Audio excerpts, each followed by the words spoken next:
In today's video, I'm going to teach you how to remove Gcash link from Apple Pay.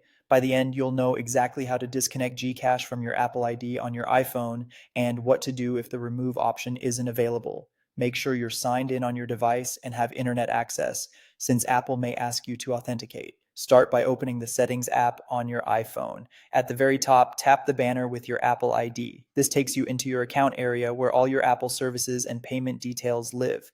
Next, choose Payment and Shipping. If you're prompted to sign in, go ahead and authenticate with your Apple ID password, Face ID, or Touch ID. That prompt is normal. It's just Apple confirming it's really you before allowing changes to your payment methods. On the Payment and Shipping screen, you'll see a list of payment options associated with your Apple ID. Tap Edit in the upper right corner to enable changes.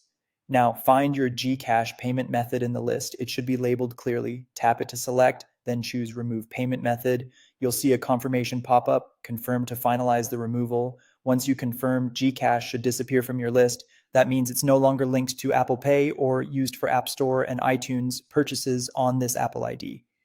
If you don't see the remove button or it's grayed out, there are a few common reasons. You might have active subscriptions billed through Apple, such as app memberships or media services. Those need to be canceled or allowed to end before removal. Another reason is an unpaid Apple balance. Clear any outstanding charges first. If you're part of family sharing with purchase sharing turned on, turn off purchase sharing temporarily so you can manage your own payment methods. Finally, Apple sometimes requires at least one valid payment method on file. In that case, add another method first, then come back and remove Gcash. A quick note for peace of mind. Removing Gcash here does not delete your Gcash wallet or the Gcash app. It simply unlinks it from your Apple ID, so it won't be used for Apple Pay or purchases.